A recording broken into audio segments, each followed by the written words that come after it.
Today on the channel, we're looking at Transformers Legacy United G1 Universe Quake. One way I got it figured. The way I got it figured. What's up, figure fans? Way I got it figured, back with another Transformers Legacy United review. This time we're looking at the psychotic Decepticon Quake. Looks like we're ending the year with some, unhinged type characters. Yesterday we had Carnage. Today we're gonna have Quake. Well, yesterday we had Cobra Commander. A couple of days ago we had Carnage. Today we're gonna be looking at Quake. Quake is originally from 1988. He was one of the Target Master Juniors, to use the Japanese parlance. But he is a character that I always just sort of gravitated to. I just like the name. I like the look of the character. And I was certainly glad that they gave him a updated version. Last time we saw him was in Titans Return. And I do have that Titans Return Quake. I just don't know where I put it. So when I got Quake, I was going to use him in the comparisons, and I may still, because I think I just misplaced him. I may know where he is. When we get to the comparison section, either he'll be there or he won't. But Quake is a G1 original character. He's a heavy retool. I'd go as far as to say he only has engineering in common with Skullgrin, who also got a review on the channel a couple of years ago now, back in 2022.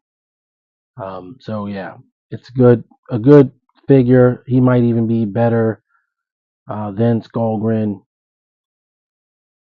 on more or less the same body. So there's that. So the first thing we're going to do, as usual, is look at the packaging. Then we'll take a closer look at Quake, get him in alt mode, take a look at that, do a couple of comparisons, get you out of here with some final thoughts. So we've got his packaging, and I really like the art. It's Quake in tank mode with tip top and heater on the package. And they even call them out on the on the side of the figure to identify them. So this is tip top, and this one is heater. Double barrel gun is heater. The single barrel gun is tip top. Got some nice character art of Quake.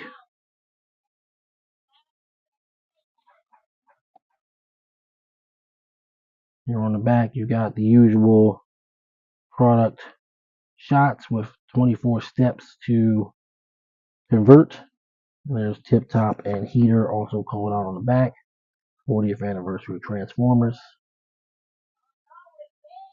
You can do that. It's pretty good. Evo Fusion gimmick, I guess, even though they're not really using it as that now. So that's your look at the packaging. Now let's take a look at Quake.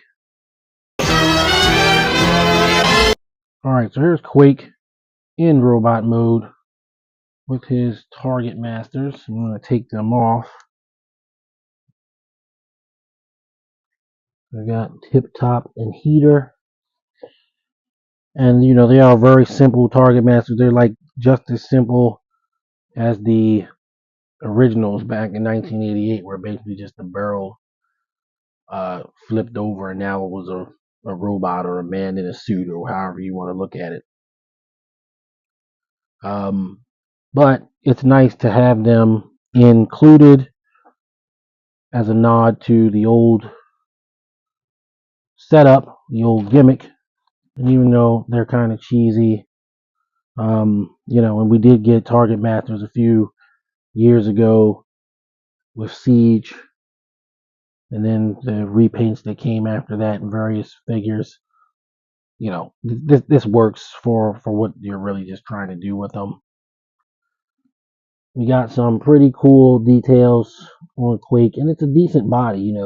I think that Skullgrin, the way they set it up, didn't really get to make maximum use of the body because he's a big monster with a giant head and everything. And I actually have an idea about that I'm going to go over when we get to that point of the video. But he looks good. He's got his little parts forming tank thing on the back. Skullgrin had a parts forming double barreled cannon. I don't really care about, I'm using the term parts forming, but I don't care about that personally. It's whatever. We've had parts forming since nearly the beginning, so really always since the beginning. But people act like it's some kind of crime or whatever. I'm not into that. I'm just into the characters and is the figure good or not. And I would say Quake is pretty good. He's got nice articulation, same articulation as Skullgrin, but probably a little bit better because he doesn't have certain things about him that Skullgrin has. He's differentiated. It's just similar parts. Well, not similar parts. It's similar engineering, and we'll get to that soon enough. All right, so we're going to get Quake into alternate mode. Be right back. We've got Quake in tank mode, and just like with Skullgrin, I really don't enjoy the transformation. The engineering is the exact same. It works the exact same way, but he does tab together a little bit better. So in my Skullgrin video, I basically said I didn't like the transformation. And even knowing how it works, I still fidgety to get the legs. It's the legs. It's actually the legs that's the hardest part of the transformation. It's not theoretically a super difficult conversion, but you got to get the legs right, and there's tricks to it and all of that. So here he is in tank mode, and he looks like a pretty interesting box type of deal. Doesn't have wheels, same as Skullgrin, but it works. Certainly works for stop motion. So there you go.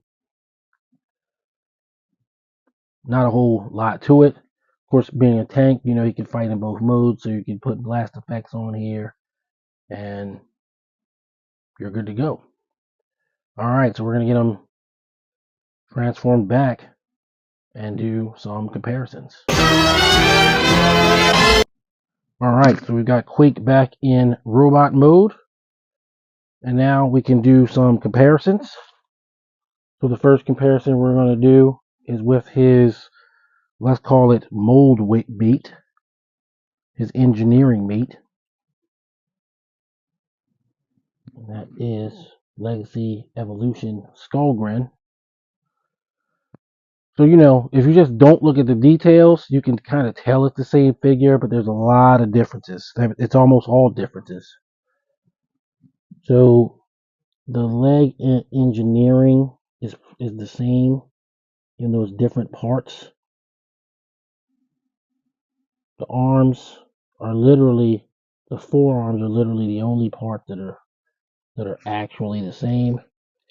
But the way he transforms and the way the parts go on, just this very basic frame are the same. It's basically the same engineering, but it's really not the same figure. So I could definitely give them kudos for that. I would like to see a lot more of that, where they make a whole other character, but just on the same basic shoestring frame, because that's all you're really getting here. You kind of know what you're getting into with Quake if you have Skullgrin, but it is, aside from these, it's a completely different experience. Maybe the forearms and the upper arms. That's it. Everything else is similar, but not the same. Probably the chest, the parts that hold the chest are probably the same. Everything else different. So there's that. And then the other thing is with Skullgrin himself, both of their heads are on like a ball joint. So one of the things I considered was getting another Skullgrin, which is after the fact, because you could find him at Ross a couple of months ago, but I haven't seen him in months, for like $8. And if I had known what Quake was going to be like, I would have got another Skullgrin and another Quake. And you can take the head off of Skullgrin, use the Quake head on here, paint the face purple, and it would look like Pretender Skullgrin out of his shell with, a new with a head. Quake's head looks very similar to Skullgrin's head, so you can swap them essentially. Give him a new head, paint the face red, purple, put it on Skullgrin on a ball joint. Pretty simple. So there's that. As of press time, I was not able to find what I did with Titans Return Quake, so I'll have to figure out a way to do that comparison in another video. But essentially, it's the same. The head is similar, even though that one's a headmaster. It's the same head. You can tell it's Quake, but other than that, completely different.